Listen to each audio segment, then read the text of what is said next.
basicamente sumiu. Ele não tem mais a edição impressa, tem uma edição online mínima, né? E aí um dos professores da minha ex-universidade aparece lá na lista do Epstein, não estava conseguindo achar informação em lugar nenhum.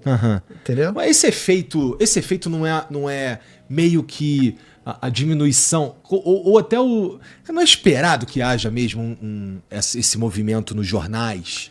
Porque se agora a informação ela é tão difusa... Então, mas em teoria, eu estava vendo hoje, inclusive antes de vir para cá, o jornal que era semanal, o primeiro jornal apareceu em 1609 na Alemanha, no que é hoje a Alemanha.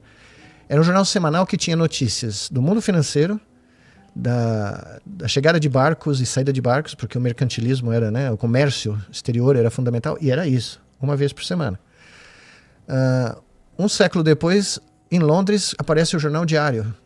Né, no começo do século XVIII, final do século XVII, começa a aparecer um jornal diário que amplia para notícias da Inglaterra, notícias internacionais, e de repente aquilo passou a ser um veículo onde você, claro que não era isso, mas as pessoas tinham a sensação de estarem sendo informadas por partes não envolvidas, né? Seja em qualquer assunto que for. Ninguém sabia que o diretor de esporte torcia para o Arsenal ou para o Chelsea. Não ficava claro. Não ficava claro, não ficava que nem hoje, né? Que um monte de torcedor de microfone na imprensa, né? Que ontem estavam chorando, não sei porquê. O que você acha disso? O que você acha? O meu amigo o Jean não aguentou. Foi embora, ele não aguentou. Não, depois eu te falo isso. Mas o que você acha? A gente estava falando do jornal. Eu ia te perguntar uma parada que tem a ver com futebol, mas vamos ficar no jornal. Então veja, os jornais serviram, né, a imprensa escrita, a escrita no papel, ela tem um fator absurdo, um impacto na espécie humana impressionante, porque de repente, né, a experiência humana não é confinada ao cérebro, ela pode ser perenizada. Você pode ler o Shakespeare hoje. Né? Você pode ler qual era a sensação dos meus queridos mongóis ao dominar a China. Né? Tem relatos escritos. E isso ampliou dramaticamente a possibilidade da construção das minhas queridas brainettes. Né? E aí, através do espaço e do tempo. Né?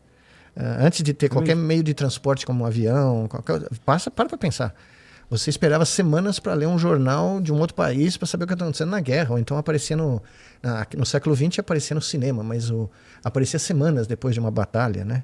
A minha avó contava que ia no cinema aqui em São Paulo para ver notícias da guerra, da Segunda Guerra Mundial. Cara, eu não sabia disso.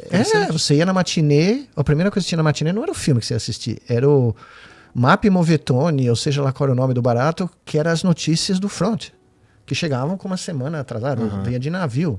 Né, e tinha todos os problemas, né, de transporte, né, por causa do meio da guerra. Então, veja o que aconteceu com nós hoje. A gente tem instantâneo. Você sabe se um país está atacando o outro no momento em que o barato está acontecendo. Eu geralmente vou no Twitter antes de dormir de madrugada para ver se tem algo acontecendo. E de repente apareceu, quando os Estados Unidos atacou lá o Irã, no meio da madrugada... Eu sabendo na hora. Eu lembro que eu fiquei que a primeira coisa que me chocou nessa velocidade e nesse jeito novo de receber informação foi a morte do Michael Jackson, que eu vi pelo Twitter. Eu fiquei, caralho, entendi. Então o Twitter agora... Não, então...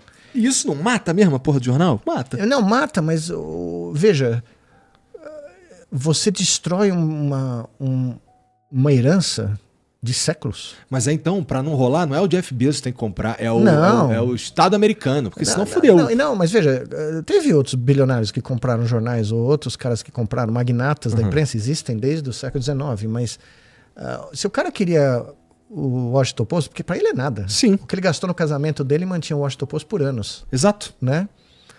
Se eu tivesse grana para comprar o Washington Post e virar o editor-in-chief, eu não ia destruir o negócio, eu ia me sentir até o final da minha vida, né? É um troço. É um tipo de filantropia até. Exato. Então, mas onde está a filantropia desses caras? Em lugar nenhum. Cadê a biblioteca Jeff Bezos? Cadê a biblioteca Elon Musk?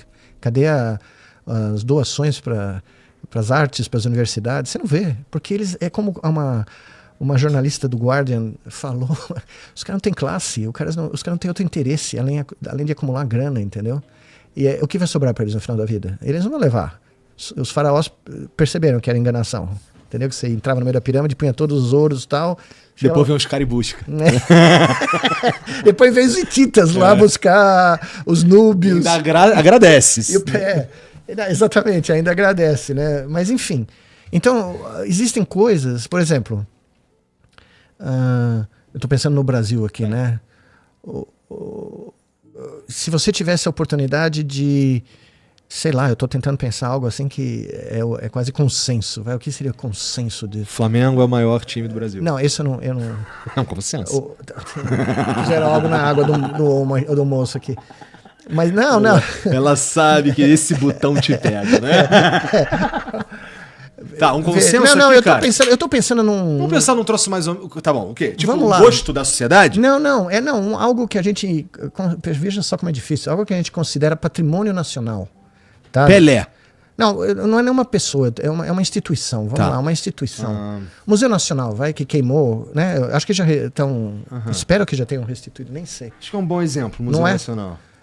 Se eu tivesse a oportunidade, se eu tivesse dinheiro suficiente para não só reformar, como ampliar... Museu do Ipiranga, da Independência, que eu fui várias vezes quando era criança. Jamais, se eu tivesse grana... Ser o mantenedor daquele... Exato, mantenedor com meu dinheiro, com a minha grana. Eu jamais pensaria em me livrar daquele negócio, sabe? Porque se você se enfiou naquilo, é porque você tem as condições de fazer a parada. A Pinacoteca, o MASP, o Ibirapuera, essas E coisas. se ficar duro no meio do caminho, vende com honestidade, né? Exatamente. Porque tem coisas que o dinheiro... respeito até. Tem coisas que o dinheiro não compra. Tem, porra. Tem um monte de coisas. Aliás, a maioria das coisas. Por exemplo, se você me dissesse que eu teria a chance de um dia jantar com o Santos Dumont, ou com o Van Gogh, ou com o Lewis Mumford, ou com Einstein, ou com o Darwin, não tem dinheiro que pagaria. Eu pagava conta. O que vocês quisessem comer? Não tem importância nenhuma. Você já imaginou? Você ter uma hora... Eu também. Com o Picasso, com o Van Gogh. O Van Gogh era meio loucão, mas sensacional, entendeu? Você poder falar com o cara e falar, como é que você teve a ideia de pôr amarelo em cima de laranja? Né? Nunca, ninguém pensaria que isso ia resolver em nada. E o homem foi lá e pôs o girassol dele lá, né? E você olha para aquilo e fala, da onde veio? A própria ciência, né? Se eu tivesse... Outro dia me perguntaram numa conversa com a jornalista americana, você faria tudo de novo com todo... Né? Porque não foi fácil, né? Eu falei, não me arrependo de 1 milissegundo. Olha quem eu tive a chance de conhecer, de conversar. É mesmo? Os doidos que eu tive a chance de interagir. Um cristão que chegou na minha cara, ganhador do prêmio Nobel, falou, isso não vale nada, isso serve pra porra nenhuma, interface cérebro-máquina. 6 meses depois o cara me escreve um e-mail falando, me enganei. Isso deve ser uma das coisas mais foda mesmo. Não. E eu acho muito foda o cara... Admitir! É que vocês, com todo respeito, vocês são conhecidos por ser turrões. Somos, teimoso. Vocês são conhecidos. Não, mas tinha algo que eu nunca mais vou encontrar, provavelmente, que era o que eu te falei do John Cass. O cara queria saber a resposta. Tá. Se ele não conseguia chegar nela, por razões sejam que alguém chegue. Ele queria que tá vivo pra ver que alguém chegou, entendeu? Então, quando eu mostrei para ele o meu registro do... Muito obrigado. Quando eu mostrei para ele o meu registro, os primeiros 100 neurônios da Aurora, o cara quase chorou. O cara nunca tinha visto um neurônio, só um neurônio de cada vez.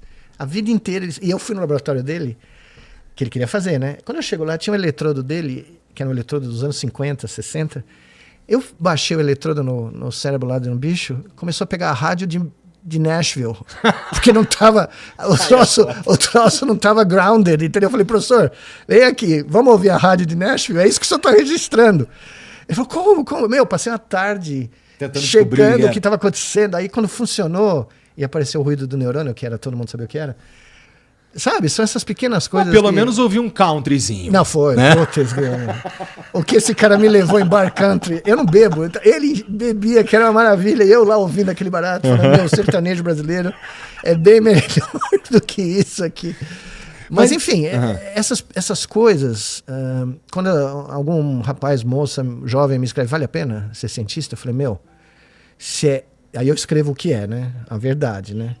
Ninguém vai ficar milionário, ninguém vai sair no jornal, ninguém vai ganhar o prêmio Nobel. Não é isso. O caminho não é esse. Mas se você gosta de ser...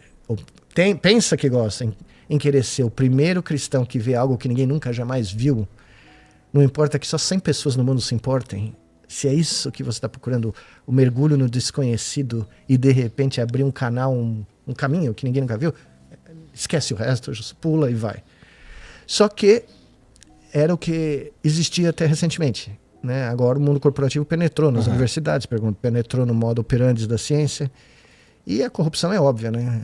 Ela não é só corrupção de ladroeira, nada disso. Não, é corrupção transformar a coisa em outra coisa. em outra coisa. É como alguém falou outro dia. É como entrar no monastério e dizer que o sacerdócio ali dos monges acabou. Que o estilo de vida deles não existe mais. Eles vão ter que dar meta, vão ter que produzir X missas por ano, produzir não sei quantos filões de pão. Pô, essa é uma boa referência para entender o que está acontecendo, então. Porque, cara, mas, Miguel, é esse sistema que está fazendo com que a gente tenha um monte de paper de merda também sendo publicado? O número de papers falsos, com dados por causa da IA também, explodiu. Durante a pandemia, mais recentemente, tá uma loucura. Mas também não tem, pelo menos aqui no Brasil, uma pressão para que o cara fique produzindo paper igual um tarado, para ele poder ter... É a métrica. Os economistas acharam a forma de penetrar no mundo acadêmico, né? Quando criaram índice de citação. Veja, se você for pegar o Darwin, eu sempre conto essa piada porque eu acho que eu já contei aqui, mas você imagina hoje numa universidade moderna, um pesquisador chamado Charles Darwin ir pro Dean, né? O diretor da faculdade chegar, Dean, sou professor aqui do departamento de biologia, tudo bem, tudo bem. Eu preciso de um sabbatical, porque eu estou escrevendo um livro que vai mudar a história da biologia, da humanidade, mas eu preciso de um tempinho. Ele, claro, e quanto tempo o senhor quer? 20 anos. Eu vou ter que ir lá para a América do Sul, fazer uma viagem pela Galápagos, voltar, ruminar, ficar com medo de publicar. E aí quando não tem mais jeito, nunca. Eu nunca teria um emprego. Qual é o índice de citação antes, né, de origem das espécies? Einstein. O cara foi trabalhar no escritório de patente, porque não conseguiu um emprego. De repente o cara muda o mundo. Muda a nossa percepção da realidade. Percepção do universo e tal. Se eu não me engano, isso alguém me contou, eu preciso verificar, mas o Einstein, o aluno do doutorado dele desistiu, não aguentou ficar com o cara. Então, se fosse pegar a métrica que o MEC usa para se você é A, B, C, que é um absurdo, não tem lugar nenhum do mundo, esse barato, eu fiquei 40 anos na academia americana, nunca fui classificado em nada. Você tem um doutorado, você é contratado para uma empresa, uma universidade, você pode orientar quem no outro dia, tá? Pois bem, muitos desses caras não tiveram aluno nenhum. Né? Paul Dirac, o cara era autista, o cara via coisas nas equações que nunca ninguém conseguiu ver, mas ele nunca teve uma carreira porque ninguém sobrevivia do lado do cara, o cara não falava. Entendi. Né? Entendeu? Os exemplos são múltiplos. A gente desperdiça muito mais do que a gente imagina que a gente está economizando. Está ganhando. Porque nesses lugares é o que eu sempre falo, esses lugares você joga dinheiro a longo prazo. Sim. A longo prazo. Vê o que a China fez. 40 anos. A China estava atrás de nós em tudo. Eu falei isso outro dia. É verdade. Está na frente em Eles tudo. Vieram aqui estudar. Viram, gostei. Foram em outros lugares, claro. Foram nos Estados Unidos, tal. O Deng Xiaoping foi nos Estados Unidos. Ninguém sabia que caso ele estava fazendo lá, mas ele foi ver o que estava acontecendo. Tal. Ninguém sabia, mas ele sabia que ele um dia ia estar... É isso que eu sinto, entendeu? Eu não estou dizendo que um lugar é paraíso, outro não é. Nada disso. Mas o que eu admiro em certos nomes da história, né? É que eles tinham um projeto maior do que a vida deles. Eles tinham um projeto de nação, um projeto de sociedade, um projeto de... né? Pode falar o diabo dos meus queridos mongóis, mas os caras acreditavam que eles tinham que unificar a humanidade. Que a humanidade não podia ser dividida, que a humanidade tinha que ser uma só, sob o Deus Tengri, que era o céu. Né? Não existia um serzinho lá, era o céu azul. Né? Esses caras que fizeram nos últimos 40 anos lá, tem coisas muito ruins, tem coisas muito boas, eles tinham um projeto de nação. E nós não temos. Podíamos ter. Seria tranquilo de ter, porque talento tem. Talento humano tem. Né? Nós temos um dos maiores, se não o maior sistema federal público de universidades do mundo nesse momento. Tá? Só usamos errado. Podíamos ser né? Então, a coisa que é dureza, para mim, né, depois de tantos anos, vou dizer no final da vida, porque eu ainda tenho planos. Calma. É que eu e várias outras pessoas têm a mesma sensação, que a gente tentou fazer a velhinha atravessar a rua, entendeu? Mas a velhinha não quer atravessar a rua, não. Me deixa aqui na esquina. Que cato é esse querer me atravessar a rua? Quem é você para querer atravessar a rua? Entendeu? Entendi. Mas eu vou para esses lugares, viajo, conheço os lugares, eu volto para cá e penso, esse lugar é maravilhoso. O Brasil é um troço indescritível, entendeu? Nessas tuas viagens já foi para a Índia falar de tecnologia? Não, na Índia eu não fui. Eu tenho vários alunos da Índia, mas a Índia eu nunca fui. É um dos poucos lugares que eu não fui ainda. Então me conta, pelo que tu conhece, tá? Aqui eu não tô... Não, a Índia tem os institutos, a rede de institutos de tecnologia que é espetacular. Não é à toa que o Silicon Outro dia Valley... eles posaram um drone na Lua aí, né? Na face oculta. Isso. Não. São os maiores importante. institutos. Eles pousaram um drone na Lua onde ninguém tinha pousado antes. Ninguém tinha pousado, nenhum americano pousou lá. Teve uma nave russa que mapeou, né? Os americanos também mandaram naves não tripuladas, mas eles pousaram no lugar e eles têm um programa espacial espetacular. Então, os ITTs... Também estão andando na inteligência artificial, pelo que tu Eu sabe? sei muito pouco da Índia, mas evidentemente é só você olhar quem são os CEOs das Big Techs, né? Veja o número de indianos americanos, ou indianos que vieram para os Estados Unidos.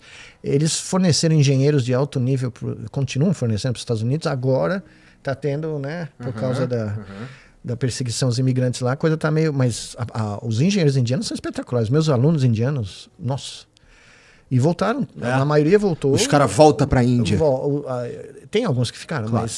mas eu tenho um aluno meu que está no norte da Índia agora, na província de Uttar Pradesh, que é do tamanho de Pernambuco, 220 milhões de habitantes. Porra!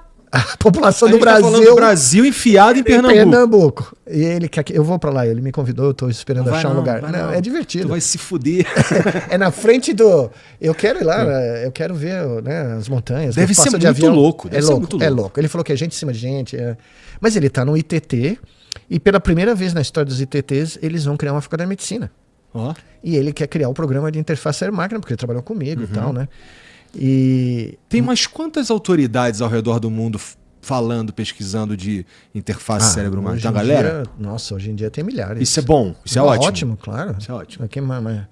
Não há... É o sonho de qualquer cientista. E a galera tá mais na vibe do não invasivo? Então, tá dividido. É. O problema é que, de certa maneira, a área foi, por causa dessas startups americanas, ela foi sequestrada, eu gosto de dizer, pela engenharia. Então os caras estão investindo muito mais na parte de engenharia, fazer chip, fazer eletrodo e tal, sendo que na realidade o intuito inicial era medicina, era criar aplicações clínicas de baixo custo com alto poder de eficácia e seguras, né? Então quando eu viajo para esses lugares e me pergunto, né, para fazer uma auditoria da área no país, eu sempre falo, olha, tudo bem, do ponto de vista tecnológico, tudo bem, mas qual é a missão? Encontrei a missão. Ficar mais rico? Qual que é a missão? Exato, é fazer o IPO.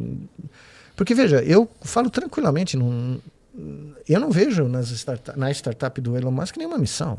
É para dizer que o cara põe chip na cabeça de gente, é só isso, para dizer que ele é um gênio. Para continuar essa imagem absurda de que ele é um gênio, que ele não é, obviamente não é. Né? E tá ficando cada vez mais claro, porque se você for hoje ler o que é publicado na plataforma dele sobre ele... Definitivamente está ficando mais difícil acreditar nas promessas de Elon Musk, com certeza. Não tem como. Então, mas enfim, a área ainda está procurando o seu ponto de equilíbrio, eu acho.